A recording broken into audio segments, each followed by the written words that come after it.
দেখি এনাকে একবার জিজ্ঞেস করে, দাদা কি বাসের জন্য ওয়েট করছেন? না। দাদা কি বাসের জন্য ওয়েট করছেন? কোথায় যাবেন? আমি ফ্রি রাইড দিতে পারি। কোথায়? হ্যাঁ, চলে আসতে পারেন। দেখো, সময় কিন্তু সবার কাছে সমান হয় না, মানে একই সময় কারোর কাছে সর্বনাশ তো কারোর কাছে পৌষ মাস। এই যেমন ধরো, আমার কাছে এখন দুপুর, আমি যাচ্ছি অফিস আর চেষ্টা করছি কাউকে ফ্রি রাইড দেওয়ার। আবার এমন অনেকে আছে যারা এখন ল্যাদ খেয়ে বিছানায় পড়ে আছে বা চায়ের দোকানে বসে আড্ডা দিচ্ছে। তবে এই দুপুরবেলা আমি গুড আফটারনুন বলবো না, কারণ তোমরা কে কোথা থেকে দেখছো, কোন দেশ থেকে বা কটার সময়, সেটা আমি জানি না। তো চলো, যেটা কাজের কাজ সেটা আমি শুরু করি, কাউকে খুঁজি যাকে কিনা আমি ফ্রি রাইড দিতে পারি। আর হ্যাঁ, সঙ্গে কিছু খাবারও আছে। আজকে আমি অন্য দিনের মতো পেড ট্রিপ নেব না, তবে খাবার আমি কিনে রেখেছি যাতে কাউকে আমি হেল্প করতে পারি। ভাই, মানুষকে চেনা এক দুঃসাধ্যকর কাজ। যখন নেতা মন্ত্রীরা ভাষণ দেয়, রাস্তা দেব, চাকরি দেব, জল দেব, শিক্ষা দেব, তখন খুব সহজে বিশ্বাস করে নেয়। আর আমার মতো যখন কেউ একটু হেল্প করতে চায়, এরকম ফ্রি রাইড দিয়ে বা যে কোনোভাবে হেল্প করতে, তখন যত অবিশ্বাস, কেন এ হেল্প করছে, কী স্বার্থ আছে, হঠাৎ করে কেন হেল্প করছে। তোমরা তো জানোই আমি অনেক দিন থেকেই চেষ্টা করছি এরকম ফ্রি রাইড দেওয়ার। রাস্তায় 10 থেকে 15 জনকে জিজ্ঞেস করার পর হয়তো একজন ফ্রি রাইড নিতে রাজি হয়।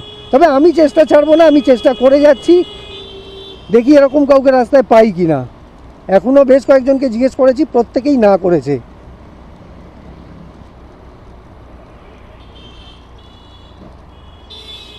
আর কেউ দেখি এনাকে একবার জিজ্ঞেস করে, দাদা কি বাসের জন্য ওয়েট করছেন? না। দেখি এখানে, দাদা কি বাসের জন্য ওয়েট করছেন? কোথায় যাবেন? আমি ফ্রি রাইড দিতে পারি। কোথায়? হ্যাঁ, চলে আসতে পারেন।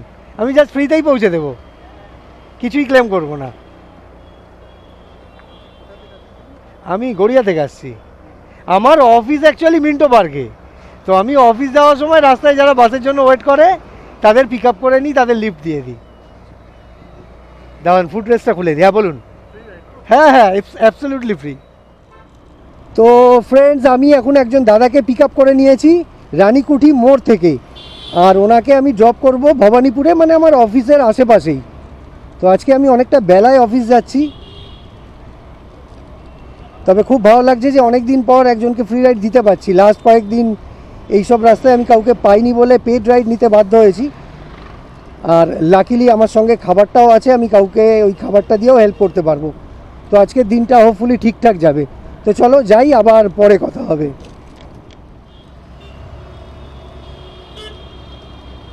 চলো, আমি এখন মহানায়ক উত্তম কুমার মেট্রো স্টেশনের পাশ দিয়ে যাচ্ছি, মানে টলিগঞ্জ মেট্রো স্টেশন। তো সোজা যাব, দাদাকে ভবানীপুরে ড্রপ করব। যেহেতু বেলা হয়েছে, রাস্তাটা একটু স্মুথ পাচ্ছি। মাঝখানে এই টলিগঞ্জ অবধি কিছু সিগন্যাল পেলাম, দাঁড়াতে হলো। তবে সিগন্যাল তো পেতেই হবে, তবে রাস্তাটা ওভারঅল ফাঁকা আছে, গাড়ি চালাতে বেশ ভালো লাগছে। আর এখন গরমও খুব একটা পড়েনি।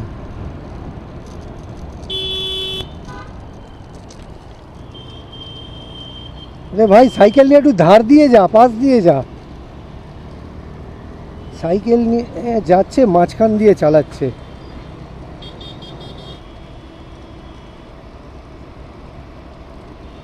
এবার আমি এসে গেছি যদু বাজারের কাছাকাছি, এখানেই দাদাকে আমি ড্রপ করব। এসব জায়গায় ড্রপ করবো না, একটু আগে? না না, ঠিক আছে, আমি তো অফিস ঢুকবো, অসুবিধা নেই। হ্যাঁ, না না, ঠিক আছে। আচ্ছা, এইখানেই সাইড করছি।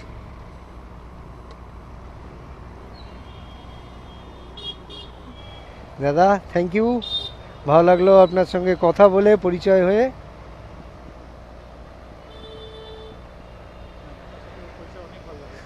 আবার হয়তো কোনো সময় দেখা হয়ে যাবে, এই চেষ্টা করি এরকম টুকটাক। হ্যাঁ হ্যাঁ হ্যাঁ, ঠিক আছে। আমার নাম সমীরণ সরকার। আচ্ছা, থ্যাংক ইউ ওয়ান সেকেন্ড দাদা। চলো, দাদাকে আমি যদু বাজারে ড্রপ করে দিলাম। এবার আমার একটা কাজ বাকি আছে, আমার সঙ্গে থাকা খাবারটা কাউকে দেওয়া, এরকম কাউকে একবার সামনে কাছাকাছি পেয়ে গেলে খুব ভালো হয়। তো তোমাদের মাঝখানে একবার বলে রাখি যে যদি আমার ভিডিও, আমার চেষ্টা তোমাদের ভালো লাগে, তাহলে আমার চ্যানেলটাকে সাবস্ক্রাইব আর আমার ভিডিওটাকে লাইক আর শেয়ার করে দিও। তো চলো দেখি আমি এই খাবারটা কাউকে দিতে পারি কি না।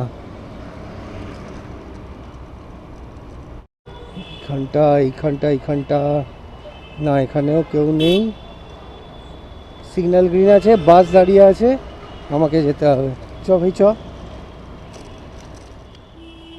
না, আজ আর দুটো টাস্ক কমপ্লিট হলো না, আর জাস্ট ফ্রি রাইড দিতে পেরেছি, আর কাউকে দেখতে পাইনি এমন কাউকে যাকে খাবারটা দিতে পারি। তো চলো এখানেই আমার ব্লগ আমি কমপ্লিট করে দিচ্ছি। পরে আবার দেখা হবে এরকমই ভিডিওতে, কথা হবে। ভালো থেকো, টাটা।